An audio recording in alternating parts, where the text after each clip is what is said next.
اگر عمل پرفیکٹ نہ ہو اور پچھلی زندگی میں جو گناہ ہو چکے ہوں ان کا کیا ہوگا؟ قل یا عبادی الذین اسرفوا علی انفسہم، کہہ دیجئے اے میرے بندو وہ جو اسرفوا زیادتی کر چکے علی انفسہم اپنے نفسوں پر، اپنی جانوں پر، جنہوں نے خود پہ ظلم کر لیا۔ اسراف کہتے ہیں گناہوں کی کثرت اور اس میں بہت آگے نکل جانا، یعنی بڑے بڑے گناہ کر بیٹھے۔ ان سے بھی کیا کہا جا رہا ہے؟ اللہ کی رحمت سے مایوس نہ ہو، یہ نہ سوچو کہ اب تو بس صرف ہلاکی ہوں گے، ہماری چھوٹ ہو نہیں سکتی کیونکہ ہم بہت گناہ گار ہیں۔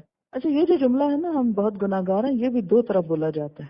ایک تو حقیقت میں یو مین اٹ کہ ہم بہت گناہ گار ہیں، اور ایک یہ بہت گناہ گار ہیں دکھاوے کے طور پہ، ورنہ خود کو سمجھتے کوئی نہیں ہے گناہ گار، کیونکہ جو خود کو گناہ گار سمجھے وہ تو نظر ہی نہیں اٹھا سکتا، وہ تو حجت بازی کر ہی نہیں سکتا۔ ان اللہ یغفر الذنوب جمیعا، بے شک اللہ معاف کر دے گا گناہوں کو سارے کے سارے، کرے گا۔ کیوں؟ انہ هو الغفور الرحیم، کیونکہ وہ غفور الرحیم ہے۔ یہاں ہر شخص کو مایوسی سے نکالا جا رہا ہے، کتنا بھی بڑا کوئی گزشتہ زندگی میں گناہ یا جرم کیوں نہ ہو چکا ہو، اگر تم اللہ کی طرف پلٹ آؤ گے تو وہ تم کو معاف کر دے گا۔ طریقہ بتا دیا کہ اب کرو کیا، جو ہو چکا اس پہ روتے نہ رہو کہ وہ ہو گیا، کچھ اور بھی کرو، اور وہ ہے وَأَنِيبُوا، اور رجوع کر لو اِلَىٰ رَبِّكُمْ، اپنے رب کی طرف، لوٹاؤ اپنے رب کی طرف، وَأَسْلِمُوا لَهُ، اور اس کی اطاعت کرو، اس کے آگے خود کو جھکا دو، اس سے پہلے کہ تمہارے پاس عذاب آ جائے۔ عذاب کیوں آ جائے؟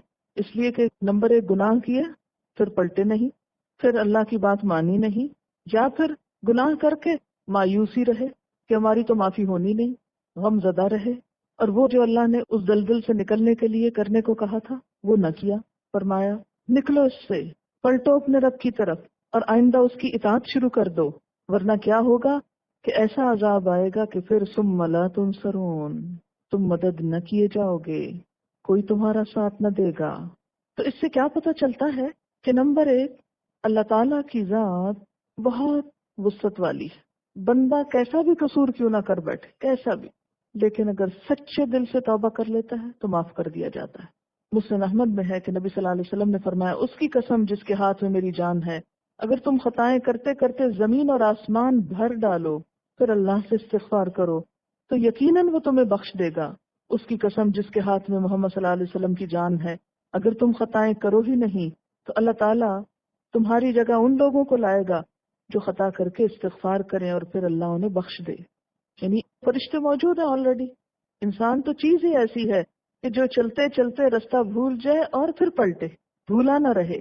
اللہ کو یہ بات پسند ہے کہ انسان ہونے کے ناطے اس سے بھول تو ہو جائے لیکن وہ پلٹ آئے۔ بخاری اور مسلم کی حدیث سے ایک ایسے شخص کا حال معلوم ہوتا ہے بنی اسرائیل کے، جس نے 99 لوگوں کو قتل کیا تھا۔ پھر اس نے بنی اسرائیل کے ایک عابد سے پوچھا کیا اس کے لیے توبہ ہے؟ اس نے کہا نہیں، اس نے اس کو بھی قتل کر دیا۔ پھر ایک عالم سے پوچھا تو اس نے جواب دیا تجھ میں اور توبہ میں کوئی روک نہیں۔ اب دیکھیں، عابد کا جواب مختلف تھا، عالم کا مختلف تھا۔ حکم دیا کہ موحدوں یا توحید پرستوں کی یا اللہ کی اطاعت کرنے والوں کی بستی میں جاؤ۔ چنانچہ یہ اس گاؤں کی طرف چلا، لیکن راستے میں ہی موت آ گئی۔ رحمت اور عذاب کے فرشتوں میں آپس میں اختلاف ہوا۔ اللہ تعالیٰ نے زمین ناپنے کا حکم دیا تو ایک بالشت بھر نیک لوگوں کی بستی جس طرف وہ ہجرت کر کے جا رہا تھا وہ قریب نکلی، اور رحمت کے فرشتے اس کی روح کو لے گئے، کیونکہ وہ سچے دل سے اس ساری دلدل سے نکلنا چاہتا تھا۔